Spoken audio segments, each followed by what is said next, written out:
Good morning. It's time for a Monday High Five, and I'm still in Minnesota, land of 10,000 beautiful lakes. And Saturday night, after Ken's family reunion, we were able to go on the pontoon with his brother Larry and wife Judy. And we went over 3 lakes, and it was absolutely breathtaking. Just beautiful. The water was flat. It was clear. It's not like Galveston water. Galveston water, you can't really see the bottom too much, but here you can see the bottom and just be on the boat and watch the fish swimming around down below. It was absolutely beautiful. You know, Dutch Sheets this morning had on the Give Him 15.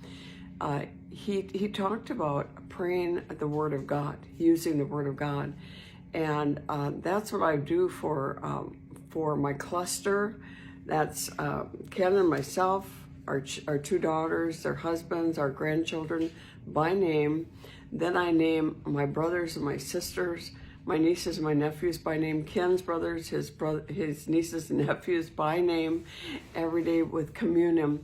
And then I name my Bible study partners, all our ministry partners by name every day. And we saw miracles this time when we were here. We have seen so many answers to prayer, and all it took was me getting back into a specific routine and praying the Word of God, not just over myself, but for those people that I love. And one of my nephews walked up to me yesterday and said, "Hey, my wife and I are now born again." It's like, wow, what an answer to prayer. And we just had amazing answers to prayer. You know, my son-in-law was diagnosed with stage 5 cancer last September, and we were with him this weekend. He's totally cancer-free. He was cancer-free by Thanksgiving. That they gave him 20 years at the most, or 2 years at the most to live, and that cancer report lasted 3 months. That's all it lasted, was 3 months. And now they every time he goes in, they can't find cancer. There's no, it pays to pray the Word of God. And I'm not going to take all the credit for it, because I know other people are praying for him and standing for him and believing for him. But each one of us, if there's a glass here and each one of us can put in a couple teaspoons, pretty soon that glass will be full. And that's what about the prayer bowls that are in heaven. If each one of us will continue to put in our portion into that bowl in heaven, pretty soon they'll be tipped. All those prayer bowls in heaven, they'll be tipped, and all of a sudden you'll start seeing the answers to prayer. We're seeing a lot of the crop here, and they need a miracle in the Southwest, where Ken and I were the other day in the Marshall area, and the crops need water. If they don't get rain this week, they have lost all their crop. It looks good on the outside, but if they don't have it this week, they'll lose all their crop. And so we'll be praying for them.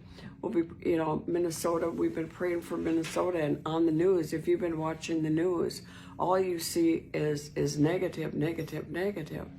And we have been absolutely, since the time we got off the plane, we have felt the presence of God.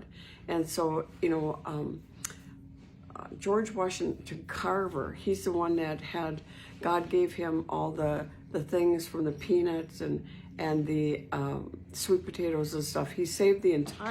One man saved the entire Southwest Southern agricultural industry, because he listened to God, and he invented all of these things from a peanut and a sweet potato, saved the entire agriculture in the South.